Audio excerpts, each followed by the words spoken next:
The fire alarm never rang, and if the dog hadn't started screaming at 2:13 a.m., the entire family would have died. The dog who refused to stay silent. The Johnson family had lived in their small wooden house in northern Minnesota for almost 12 years. It wasn't luxurious. The roof leaked during storms. The heater barely worked in winter. But to Emily Johnson, it was home.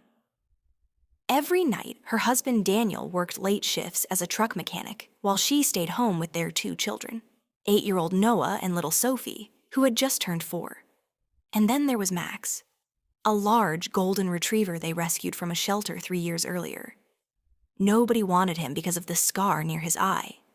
But Sophie had hugged him the first day they met. And from that moment, Max became family. That winter night was freezing cold. Snow covered the streets. The children were asleep upstairs.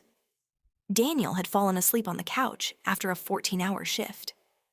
Emily was in the kitchen finishing dishes when suddenly the power went out. The entire house became dark.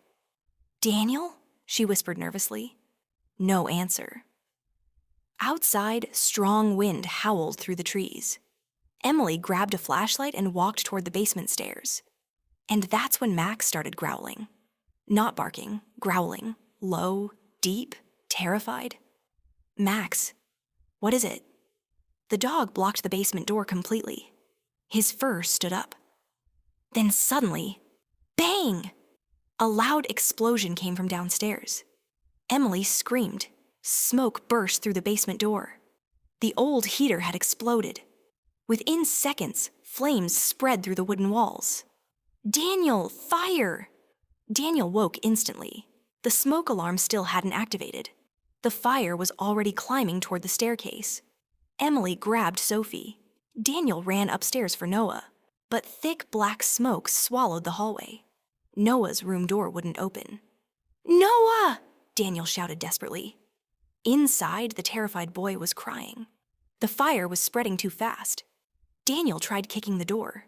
Once, twice. Nothing. The heat became unbearable. Emily screamed downstairs, "Daniel, we have to go!" But Daniel refused to leave his son. And then something unbelievable happened. Max charged directly through the flames. The dog smashed against the bedroom door with his full body weight. Crack! The door burst open. Noah stumbled out crying.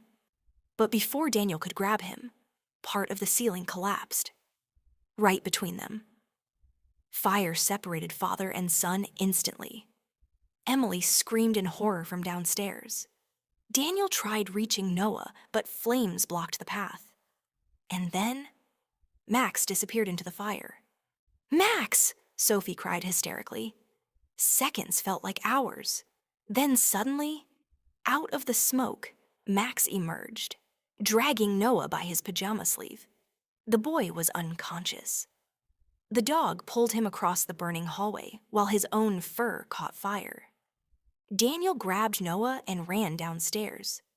The family barely escaped outside moments before the entire upper floor exploded into flames. Neighbors rushed over.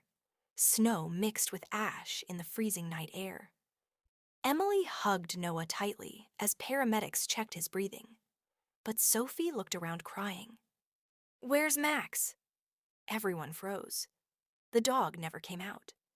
Firefighters searched the burning house for nearly 20 minutes.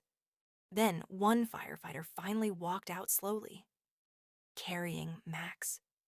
The dog wasn't moving. Sophie broke down screaming. Daniel fell to his knees in the snow. Even hardened firefighters looked emotional. The veterinarian later said Max had inhaled too much smoke while saving Noah. He died before they found him. 3 days later, the story spread across America. News channels called Max a hero. Millions watched the emotional interview where Noah whispered through tears, "He saved me because I was scared." People from around the country sent letters, flowers, and donations to the family. But nothing healed Sophie's heartbreak. Every night she still placed one dog biscuit beside the front door. just in case Max comes home. 1 month later, Daniel received a phone call from the local fire department. At first, he thought it was paperwork about the house, but the firefighter said something unexpected. "Sir, there's something we think you should see." When the family arrived at the station, the firefighters brought out a small box. Inside was a tiny body camera recovered from one firefighter during the rescue. They had restored the damaged footage. Daniel pressed play. The room became silent. On the screen, flames filled the upstairs hallway. Then, suddenly, Max appeared. But what shocked everyone was what the dog did before saving Noah. The footage clearly showed Max running into Emily in Daniel's bedroom first, and barking at the smoke detector mounted above the door. The detector never activated. It had failed. If Max hadn't warned them, nobody would have woken up in time. Emily collapsed, crying. The firefighter quietly said, "That dog didn't just save Noah, he saved all of you." 6 months later, the town built a small memorial statue near the new house the family received through donations.